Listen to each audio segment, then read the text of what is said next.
My prayer for this video is to help someone maybe who is currently going through a loss or has gone through a loss but just really doesn't feel like they've gotten healing from it or complete healing from it, because it's hard. It's hard and it's a struggle. And if somebody can take one thing from it and use that and get healing, then hopefully it's been a successful video.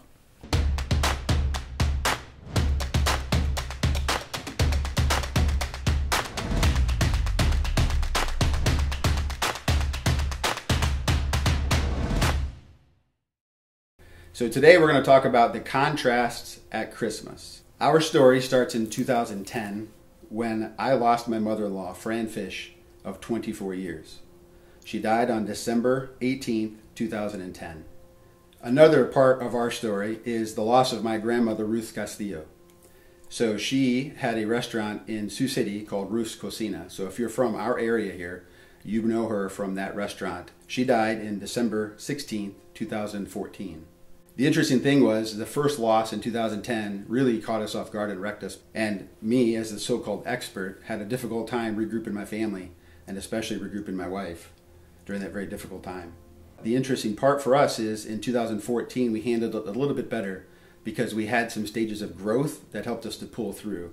And today we want to help you understand how to fight through this process. The stages of growth is something that I've been teaching at Renewing the Mind Clinic. And it's in contrast a little bit to the stages of grief, which you can find online, the 5 stages of grief. But the important piece is this isn't really like a success formula. This is literally just common language that we all can put into like our lives to help us to communicate with each other of where we're at. So the first one of the growth system is feeling your feelings. And I found that to be very true in my experience when I lost my mom. I found myself letting myself cry, and that was important, I felt like. A lot of times if someone would say something or I would see something that reminded me of my mom, it would be literally out of the clear blue, and it would hit me, and it still does to this day, and I wouldn't stop it. I would let myself cry. Literally 30 seconds of just letting it out would make me feel so much better, and then I could like move on and function. I did find for probably the first 5 years after she passed, at least once a month, I had a good cry. And even like just during prayer time at dinner or prayer time at bed, something would trigger her and she would just start crying. And even with me, sometimes she'd try to act really tough and she would say, no, I'm okay and good. And then I would just help her to cry, like it's okay, and just hug her. You have to feel your feelings. And it's super difficult, like when you're at work and somebody asks, like, hey, how you doing? It's easy to say the cliche answer, like, I'm good. And that's okay. You can protect yourself outside your house, but you have to circle back and find somebody close to you, a mentor, a loved one, a spouse. Really have to pour into feeling your feelings, because as you shed the feelings, you can start to regroup just from an emotional standpoint. Stage 2 for our stages of growth is celebrate the favorites. So with my mother-in-law, Fran, what we did is we made actually a legacy book, and we put all her things on there that are favorites. All the kids knew that she liked Jerry's Pizza, which is a local pizza shop here in Sioux City, Iowa, and we also loved her famous pound cake. And the kids, it actually helped the grandkids deal with the loss right away, because at the funeral time they came up with this legacy book and they put all Mama's favorites in that, and it was displayed at the funeral. So with my grandmother Ruth, one of the things that we did is my wife learned a recipe for pecan sandies. And I can remember way back as a kid, my grandma would reward me when I helped her clean and helped her cook. She would reward me with pecan sandies, this little store-bought cookie. And so we've got a recipe that are very similar to that. And when you eat those, you really do go back to your childhood and like celebrate with my grandmother. Another thing my grandma did is she used to eat whole jalapenos with all her meals.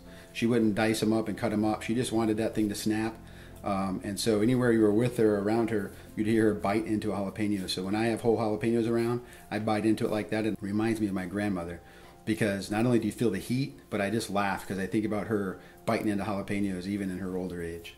And I love it that we're still, life has changed in 8 years, but Mom liked Survivor and The Amazing Race, and I love, it's still on TV, Survivor is, so that makes me think of my mom when that comes on. And the pound cake that she loves, I still have a friend that knows her recipe, and about every 3 months she delivers us one of Mama's pound cakes. And so that's always fun to bring home and eat with the kids. Stage 3 of our stages of growth is the year of firsts. And sometimes this kind of has a lot more anticipation of anxiety rather than actual real anxiety. And so the year of first is this.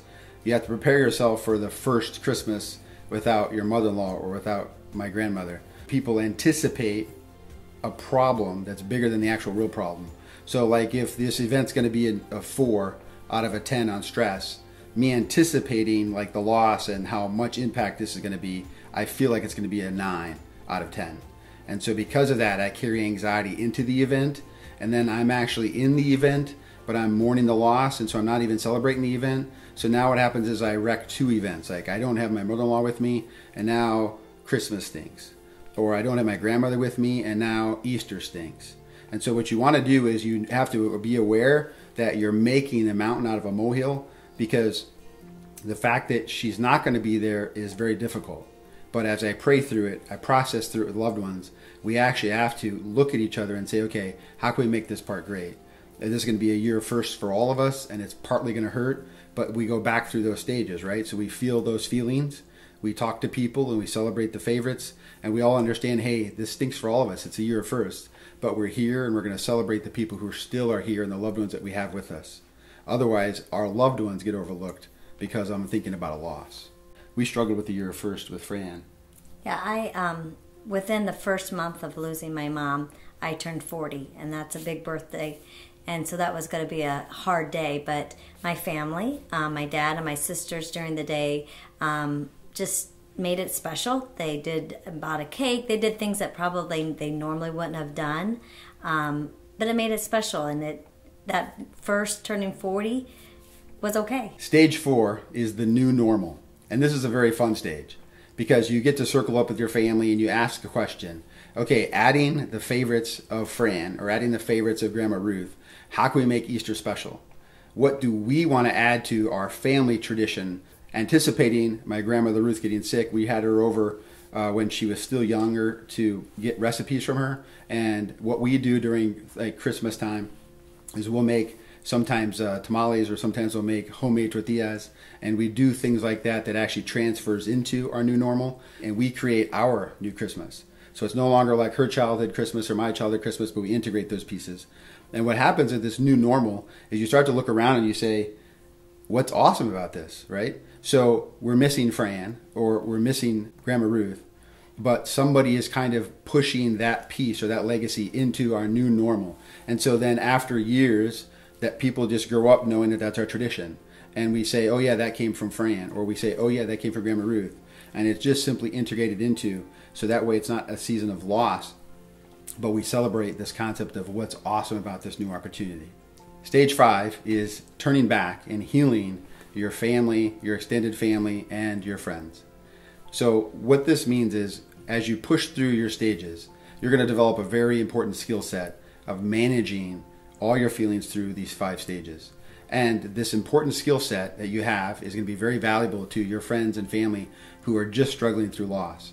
And although you won't be able to know exactly where they're at, you can easily contact them and say, hey, look, I don't know exactly where you're at in your shoes right now, but I have a pretty good idea of what you may be struggling with.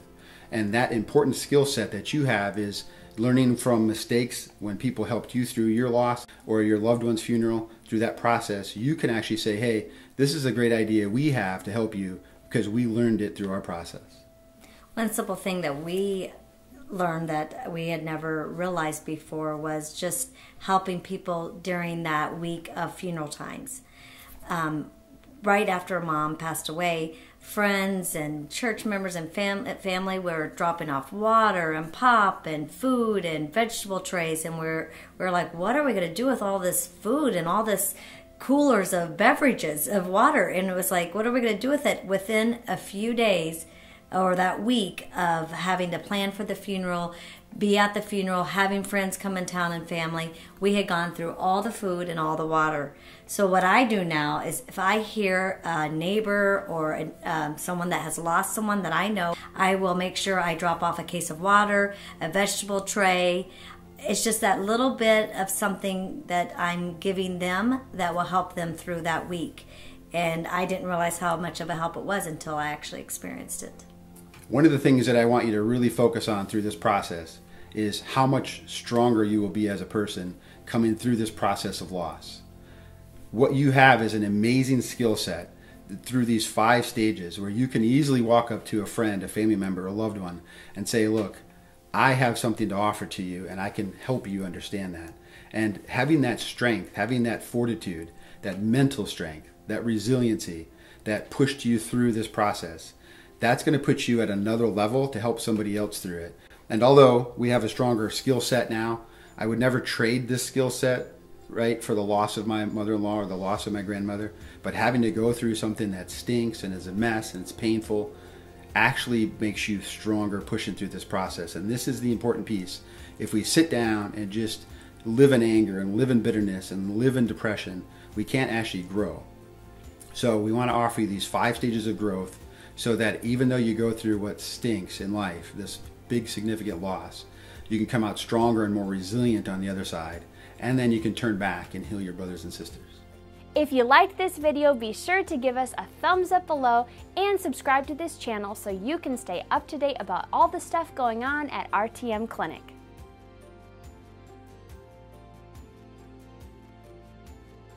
I think I would say thank you for what you did for me that I didn't realize until I became a mother and a grandma.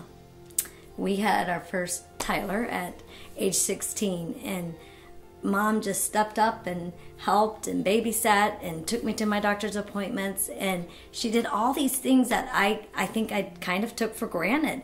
And then when I became a grandma or had more kids, I realized what she went through, and I've thought about that. I thought, man, did I ever tell her thank you? Really thank you. I mean, obviously I told her thank you, but did I do a sincere thank you for what I put her through and what she helped us through and what she did for us? It just, one day it just kind of hit me. I was like in awe of the sacrifices she did for me. For me, it was at North Dakota State when I started speaking for Youth for Christ. I started speaking at the Full Gospel Businessmen's leadership meetings on Saturday mornings, and I started speaking for the DARE program. And I don't remember which one Fran heard or which one she saw, but she came up and hugged me. She says, I'll never forget the day you went from Raul to this spiritual awakened Raul after, like the disciples went before Jesus rose from the cross, and then after he rose from the cross and they saw him. And she said that I had this spiritual transformation. And at the time, I didn't quite understand it. I just said, yeah, because I'm stepping out and, you know, I'm becoming more brave. But as the more I see my boys spiritually mature, as I see my boys spiritually mature, that really hits me because I can see that change. I can see that change from just they're studying the Bible because that's what we do. And then they're studying the Bible because that's who they are. And when Fran said that to me, I didn't get it. But I think about that all the time, and I really just in my prayer time, just thank her. Because the older I got and the more my boys got older, I could see what she's talking about. And it's an amazing feeling when your boys actually carry the cross and not just follow me. So thank you, Fran.